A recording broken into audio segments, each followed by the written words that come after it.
अस्सलाम अलैकुम दोस्तों, आज हम लोग इस्लामी इतिहास के एक ऐसे बादशाह के बारे में जानेंगे जिसे जानकर आपका ईमान तारो ताजा हो जाएगा, जिसका मकसद था बैतुल मुकद्दस को फतेह करना। सलाहुद्दीन अय्यूबी ने मस्जिद अक्सा कैसे फतह किया, तो आइए जानते हैं। सलाहुद्दीन अय्यूबी कौन थे?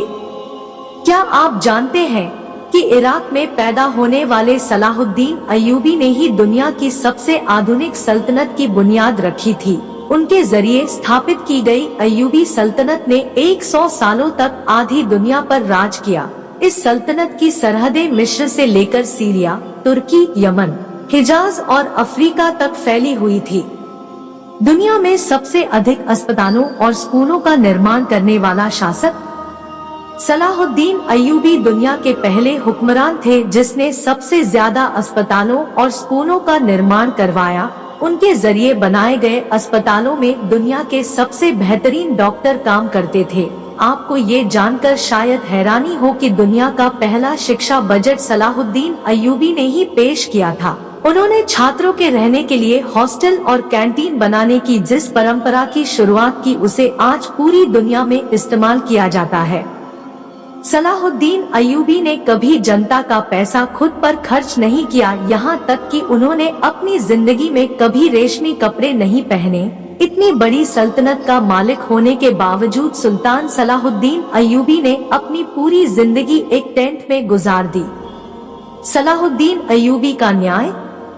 सुल्तान सलाहुद्दीन अय्यूबी को इतिहास का सबसे न्यायप्रिय बादशाह कहा जाता है। उनके दरबार में हर इंसान को आने की इजाजत थी। सलाहुद्दीन अय्यूबी ने सप्ताह में 2 बार जनता दरबार लगाने की जिस परंपरा की शुरुआत की, उसे आज बहुत से देशों में इस्तेमाल किया जाता है।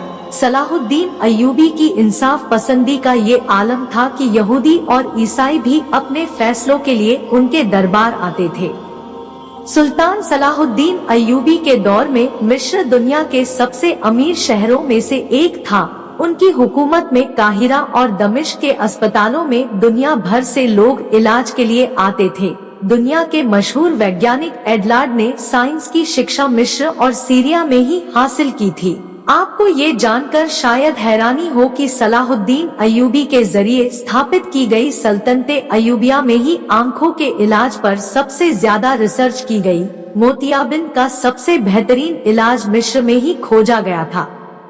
विज्ञान के क्षेत्र में सलाहुद्दीन अय्यूबी का योगदान। सलाहुद्दीन अय्यूबी की सल्तनत में रहने वाले इब्न अल-बैतार ने 300 से अधिक दवाओं की खोज की। उनकी लिखी किताब अल-मुगन्नी और किताब अल-जामी को 17वीं सदी ईस्वी तक ऑक्सफोर्ड जैसी यूनिवर्सिटियों में पढ़ाया जाता रहा।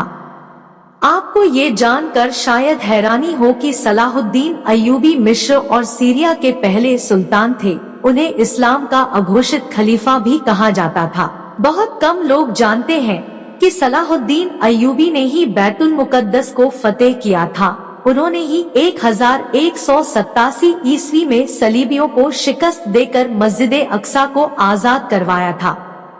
सलाहुद्दीन अय्यूबी ने मस्जिद अक्सा कैसे फतह किया?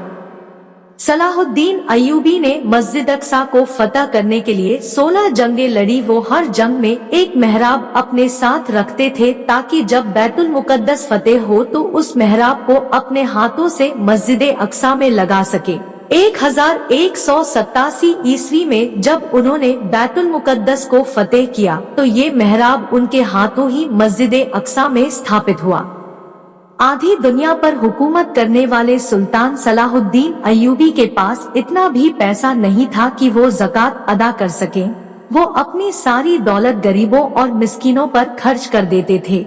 यही वजह है कि सलाहुद्दीन अय्यूबी कभी हज नहीं कर सके, क्योंकि इस्लाम में अपने खुद के पैसे से ही हज किया जा सकता है। सलाहुद्दीन अय्यूबी ने दुनिया की सबसे खतरनाक जंगें लड़ी। उन्होंने दुनिया की सबसे बड़ी सलीबी फौज को शिकस्त दी। इस फौज की ताकत का अंदाजा इसी बात से लगाया जा सकता है कि इसमें दुनिया भर के 6 लाख ईसाई शामिल हुए थे। यहाँ तक कि यहूदियों का एक बड़ा गिरोह भी सलीबियों की मदद कर रहा था।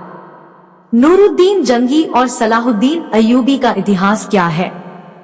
सलाहुद्दीन अय्यूबी शुरुआती दिनों में नूरुद्दीन जंगी के फौजी कमांडर थे, लेकिन 1164 में उन्होंने जब मिस्र को फतह किया तो नूरुद्दीन जंगी ने उन्हें मिस्र का शासक बना दिया गया और फिर सलाहुद्दीन अय्यूबी की सल्तनत का दायरा फैलता ही चला गया, यहाँ तक कि सऊदी अरब से लेकर इराक, शाम, सूडान, तुर्की और अफ्रीका तक का पूरा इलाका सलाहुद्दीन अय्यूबी के कब्जे में आ गया।